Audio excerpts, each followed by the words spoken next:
안녕하세요. 박윤진 대표입니다. 우리 지금 오늘 이제 상반기 2021년 상반기에는 어떤 섹터가 시장을 주도할 것인가에 대해서 공부를 하기 위해서요. 오늘 좀 많은 것을 좀 설명을 드리려고 배경 설명을 좀 드리려고 합니다. 지금 우리가 4차 산업 시대를 살고 있다고 합니다. 이제 4차 산업이란 과연 무엇이고 그동안 4차 산업 이전에는 어떤 산업들이 있었는가 여러분들하고 이거에 대해서 좀 일단 공부를 좀 먼저 해봤으면 좋겠습니다. 산업혁명이 걸어온 길이라고 제가 이렇게 떠났는데요. 여기 맨 앞에, 맨 왼쪽, 맨 오른쪽에 이렇게 1차 산업혁명이라고 보이시죠? 증기기관이라고 18세기에 이렇게 나오는데요. 증기기관이 인류 최초로 만들어졌던 시기입니다. 이때는요, 이제 드디어 공장이라는 개념이 생깁니다. 그동안에는 어떤 가정에서 순회 공업의 어떤 그런 작업을 했다면 인류는 증기기관이 만들어진과 동시에 공장이라는 것을 만듭니다. 그래서 생산은 공장에서 이루어지는 어떤 기계를 이용한 기계를 처음으로 이용해서 공장에서 생산을 하는 이런 것들을 만들었던 시기가 바로 18세기 1차 산업혁명입니다. 이때는 이제 그러니까 저 증기기관을 떼기 위해서 석탄이라는 내연기관이 이제 여기서 시작된 거죠. 그리고 나서 2차 산업혁명으로 들어가면요. 이제 여기 이 2차 산업혁명, 1차 산업이 석탄의 시대였다면 2차 산업시대는요. 석유와 전기의 시대입니다. 그러니까 전기하면 우리가 아시죠? 에디슨이 발명은 했지만 사실 에디슨은요. 이 시기에 큰 돈을 벌지는 못했어요. 2차 산업혁명은요. 굉장히 이때 대단한 거부들이 탄생을 합니다. 2차 산업 시대에는 이제 1차 산업에서 만들어진 구축된 어떤 그런 것들이 이제 2차 산업이 넘어오면서는 대량화, 그냥 공장에서 그냥 생산만 하는 것이 아니라 기계화 생산이 아니라 어마어마한 대량화가 시작되는데요. 이때 부자 된 사람들이 몇 명 있습니다. 그때 여러분들 철광왕 카네기 아시죠? 에디슨이 돈을 번 것이 아니라 철광왕 카네기 또 석유왕 록펠러 또 자동차왕 여기서 나오죠. 포드. 이때가 석유 시대라고 그랬죠. 자동차가 여기서 이제 개발돼서 이때 시작된 거죠. 그리고 또 말을 하자면 또 듀퐁사라고 미국의 듀퐁사 화학회사인데요. 이때 나일론이 개발이 돼서 아주 시대의 한 획을 그었던 그런 2차 산업혁명이 있었습니다. 이때는 석유와 전기 시대라고 우리가 표현을 합니다.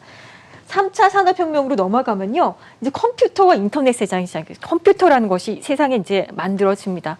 아주 지금의 컴퓨터가 아니라 정말 거대하고 아주 뚱뚱하고 못생긴 지금 바라보자면 참 못생긴 컴퓨터인데요. 컴퓨터가 이제 만들어지기 시작하면서 20세기 후반에 인터넷이 연결되기 시작하는데요.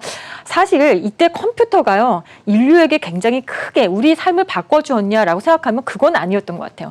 아주 우리 삶을 아주 크게 혁신의 개념으로 바꿔줬던 건 아니었던 것 같습니다. 그런데 사실 컴퓨터보다도요. 인류에게 더 큰 변화와 편리함을 가져준 게 바로 세탁기라고 합니다. 세탁기는요. 2차 산업혁명에 만들어진 것이 아니라 3차 산업이 만들어진 것이 아니라 2차 산업혁명에 만들어졌다고요. 인류의 삶에 아주 큰 변화의 획을 준 것이 바로 세탁기라고 합니다. 자, 그러고 나니까 컴퓨터와 인터넷 세상이 이제 열리기 시작한 거죠. 했는데 이제 4차 산업으로 넘어가 보겠습니다. 4차 산업이란 과연 무엇인가? 여러분들 4차 산업하면 가장 떠오르는 것이 과연 무엇일까요? 저는 4차 산업하면 가장 떠오르는 것이요. 뭐 인공지능, 뭐 로봇, IoT, 사물 인터넷, 그리고 3D 프린팅, 증강현실, 가상현실 이런 것도 있지만요. 한마디로 요약을 하자면 저는 5G라는 표현을 좀 하고 싶어요. 그러니까 초연결 사회, 인터넷은 이제 들어가는 것을 우리가 알았죠. 컴퓨터와 어떤 디바이스, 기계에 의해서 인터넷에 들어가는데 그 인터넷이 이제 속도가 굉장히 초연결 사회로 가는 거죠. 5G 시대. 그리고 초연결 사회에서 할 수 있는 것이 너무 많아진 거죠. 그냥 간단하게 3차 산업혁명에서 인터넷만 연결되면 되던 것들이 아니라 그것이 빠른 속도감이 붙으면서 할 수 있는 게 인류에게 편리함을 가져주고 너무나 많은 것들을 우리가 할 수 있게 된 게 바로 4차 산업. 그래서 AI 기술을 핵심 동인으로 상품 서비스의 생산, 유통, 소비 전 과정에서 모든 어떤 것들이 결정이 되고 진흥화되는 이런 사회가 바로 라고 보시면 되는데요. 자, 그러면 초연결 5G 세상에서 모든 것이 어떻게 되어 있느냐? 여러분들 모든 기계들 있죠. 기계류, 컴퓨터화 되어 있는 어떤 컴퓨터의 어떤 반도체가 들어가 있는 기계류가요. 인터넷을 만나는 것을 우리가 스마트라고 표현을 합니다. 그래서 폰도 우리가 지금 핸드폰이라고 표현 안 해요. 스마트폰을 하면요. 인터넷, 즉 5G가 연결되면 스마트폰이에요. 그러니까 인터넷이 연결된다 그러면 다 스마트예요. 스마트라는 단어를 여러분 다 알고 계셔야 돼요. 스마트 TV요. 그냥 우리 기존에 보던 TV가 아니라 스마트 TV는요, 인터넷을 연결된 TV인 거예요. 스마트 TV, 스마트 홈, 스마트 카, 커넥티드 카라는 표현도 하긴 하는데요. 스마트 카도 여기 들어갑니다. 여러분들 보시면 그래서 스마트라는 단어를 굉장히 많이 해놨는데요. 이거 다 보시면 다 뭐다? 5G가 연결된 세상을 기계를 우리가 말을 하는 거죠. 자, 알파고가 우리 세상에 한번 등장을 했죠. 그 2016년이에요. 2016년에 알파고가 등장을 해서 바둑을 이세돌 구단이랑 우리나라 이세돌 구단이랑 같이 대결을 합니다. 대국을 하는데 알파고를 만든 회사는요, 알파벳이라는 회사고, 알파벳이라는 회사는 구글의 회사죠. 그러니까 구글이라고 보시면 돼요. 이 바둑 대결을 하는데요. 알파고는 바둑 대결을 해서 알파고랑 바둑 대결을 한 우리 이세돌 구단이요. 그때 수고는 많았지만 결국에는 졌던 것으로 기억을 합니다. 그런데 이 바둑 대결이 궁극적으로 이 바둑 대결을 함으로써 이 구글이 얻는 최대 이점은 과연 무엇이었을까라고 생각을 하면요. 일단 첫 번째로요. 구글은 알리고 싶었던 겁니다. 인공지능은 우리가 1등이야. 선두라는 건 어떤 마케팅적인 우위에서 1등을 좀 하고 싶었던 거고요. 그 다음에 만약에 알파고가 여기서 지더라도 뭘 얻을 수 있었을까요? 이세돌 구단의 데이터를 수집할 수 있는, 이건 굉장히 큰 데이터예요. 그러니까 지금의 어떤 인공지능들은요, 데이터 수집에 굉장히 큰 역할을 합니다. 그래서 데이터를 수집한 거예요. 그러니까 한마디로 이세돌 구단의 어떤 그 수가 확실하게 읽힌 거죠. 이제 넘어간 거죠. 데이터가. 이게 굉장히 중요하고요. 세 번째로는요, 알파고의 알고리즘은요, 세상의 난제를 푸는 어떤 인간밖에 풀 수 없는 세상의 난제를 우리가 해냈다라는 것을 보여준 겁니다. 그러니까 구글은요, 이거를 가지고, 이 대결을 가지고 과연 바둑을 이기려고 이 인공지능을 만든 것이 아니라 나중에 빅픽처를 그립니다. 인공지능이라는 것은 결국에 우리 구글이 가지고 있는 나중에 큰 빅픽처를 위해서 필요한 어떤 도구였다는 거죠.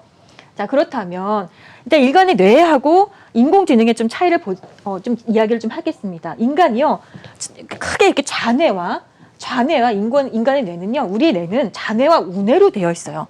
좌뇌는요, 여러분들 이런 기능들이에요. 분석, 사고, 논리, 문자, 계산, 읽기, 쓰기, 좌뇌. 이게 좌뇌예요.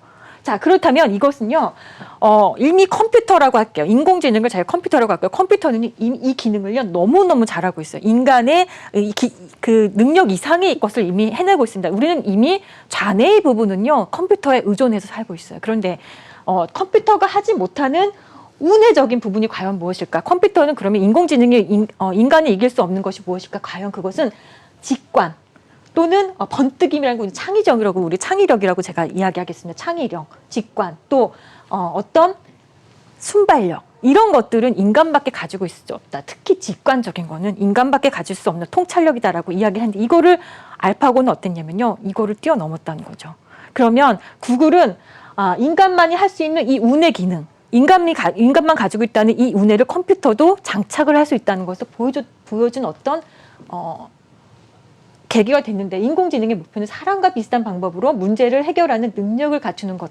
그래서 인간이 직면한 난제를요, 그러니까 컴퓨터가 아니라 일단 구글은 자기네들이 보여준다. 우리의 구글이 대신 해결할 수 있다라고 선전포고를 했다라고 전 보고 있습니다. 그러면 여기 보면 글자가 하나 빠졌는데요. 구글의 빅픽처는 과연 그럼 무엇일까? 처음에 구글에서 알파고와 어떤 이세돌의 구단에 어떤 대국을 한다 그랬을 때 다들 왜? 이랬거든요. 구글은 빅픽처가 그때 당시에 그 빅픽처는 바로 자율주행을 그리고 있었던 겁니다. 구글은. 그래서 보시면 이게 2016년에 대국을 했다 그랬죠. 그런데 2012년 국제가전박람회에서요. 다임러 크라이슬러 아시죠? 크라이슬러의 CEO가 이 기조연설을 했는데 뭐라고 설명을 하냐면요. 자동차는 이젠 소프트웨어로 움직인다. 그동안 자동차는 기름으로 움직였지만 이제 자동차는요, 소프트웨어로 움직인다고. 마치 자동차가 거의 장난감처럼 뭔가 우리가 운영하는 어떤 장난감처럼 소프트웨어로 움직인다는 표현을 합니다. 이게 바로 2012년이거든요. 2012년에 이런 자동차가 이제 이렇게 될 것이라고 얘기하고 2016년에는 알파고를 만들어서 대국을 시켰습니다. 그게 바로 구글의 빅픽처입니다. 결국엔 알파고는 자율주행으로 가고 있는 어떤 단계였다라고 볼 수 있습니다. 지금 완전 자율주행이라고 이야기를 하는 것은요, 레벨이 0부터 5까지 있는데요. 완전 자율주행에는 이제 5 5단계죠. 진짜 아무것도 사람이 전혀 아무것도 터치하지 않고 운전대도 없이 브레이크도 없이 자동차 혼자서 움직이는 이런 것들 우리 완전 자율 상태라고 하는데요. 지금 우리나라는 레벨 2까지는 당연히 왔다고 하고 3는 약간 사이에 왔다 갔다 한다고 하죠. 그런데 그럼 구글은 완전 자율주행을 통해서 완전 자율주행 차를 만들고 결국에는 하고 싶은 서비스가 바로 플랫폼 서비스죠. 플랫폼 비즈니스가 바로 공유 차량 서비스. 더 이상 이제 나중에 혹시 이런 세상에 올지 모르겠습니다. 우리가 아주 훗날, 아주 먼 훗날 얘기하는 거예요. 호랑이 담배 물던 시절에는 사람이 글쎄 자동차를 직접 운전했대. 이런 세상이 올까요? 그때 믿겨지지 않는다. 그리고 심지어 자동차가 석유를 넣어서 움직였대. 이런 게 나중에는요, 호랑이 담배 물던 시절에 얘기가 되지 않을까라는, 더 이상 인간은 더 이상 운전대를 잡지 않는 이런 세상을 꿈꾸는 어떤 구글의 어떤 큰 빅픽처를 볼 수 있는데요. 그렇다면 공유 차량 서비스, 우리 공유화 된다고 요즘에 많이 하는데 공유 차량 서비스에 어떤 플랫폼을 가질 수 있다. 그러면 아까 전에 제가 이제 좀 잠깐 설명드렸는데요. 자율주행과 전기차는 필연일까요? 네, 여러분들 어때요? 어떻게 자율주행차는요, 어떻게 보면은 거대한 컴퓨터예요. 이 컴퓨터를요, 우리 집에서도 컴퓨터 여러분 사용하시잖아요. 사용할 때 전기를 통해서 사용하시잖아요. 전기가 쉽습니까? 아니면 석유나 석탄을 떼서 이것이 이렇게 변환이 돼서 에너지를 만드는 게 쉽습니까? 아무래도 자율주행과 전기차는 필연인 것 같습니다. 전기차는 자율주행하기 위해서는 전기차가 먼저 선행돼야 된다는 게 바로 내연기관차보다는 전기차가 유리하다고 볼 수가 있겠고요. 근데 이 자율주행이요, 갑자기 가속화되는 느낌이 듭니다. 작년 2020년만 해도 전기차의 시대라고 이야기하자마자 자율주행이 나와요. 왜 이렇게 자율주행이 가속화가 되느냐? 3가지 요인이 있습니다. 대통령이요, 트럼프에서 바이든으로 바뀝니다.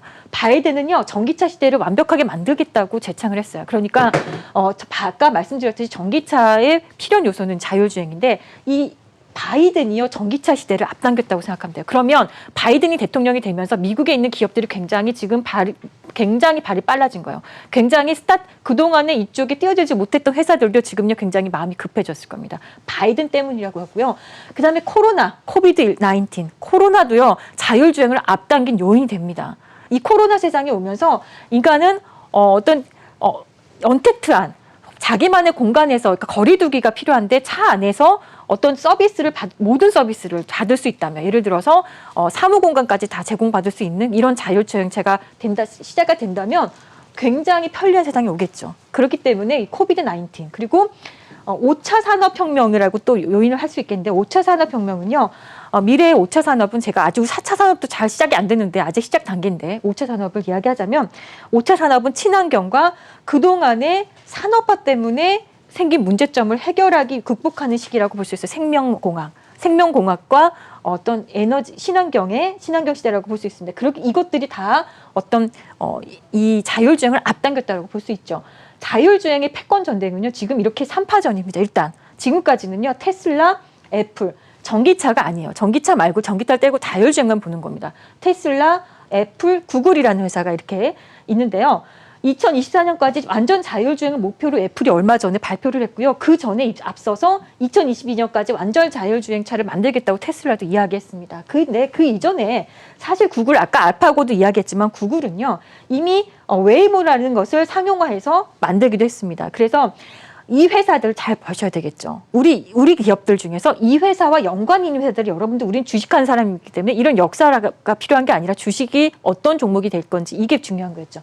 이 회사들을 잘 보셔야 되는데 여기에 연관된 회사들의 지금 여기 보면 이렇게 있죠. 삼성전자 하만을 통해서 하만을 인수하면서 자율주행 시장이 뛰어들긴 했습니다. 어쨌든 삼성전자도 보셔야 되겠고요. LG전자 이번에 애플과 아주 긴밀한 협약 관계였다는 것이 세상에 밝혀지면서 굉장히 급등이 나왔죠. LG전자. 그리고 현대는요, 지금 이게 네이버하고 이렇게 좀 떨어져 있는데 현대는요, 자체적으로 여러분들도 아시는 플랫폼 회사는 아니에요. 현대는 자체 어떤 플랫폼을 가질 수 있는 회사는 아니고 네이버가 지금 이렇게 떨어져 있는데 네이버하고 결합해요. 네이버와 결합해서 두 조인트해서 좀 자율주행을 만들어 보겠다. 현대도 이렇게 얘기 나왔고요. 그다음에 이제 이 카카오는요, 이 로고가 워낙에 여러분들이 익숙해서 카카오라는 회사도요, 우리 지금 자율주행 플랫폼을 만들 수 있는 어떤 회사로 되어 있습니다. 그러니까 이 회사들을 주목하셔야 되고, 이 회사들이 가지고 있는 체인들이 있겠죠. 이 체인 회사들을 여러분들 보셔야 돼. 거기가 2021년의 핵심 주도주가 될 전망입니다. 그러니까 이 회사들의 밑에서 체인, 밸류 체인을 가질 수 있는 회사들을 여러분들 눈여겨보시고요. 자율주행 시대가 이제 왔다라고 보면 됩니다.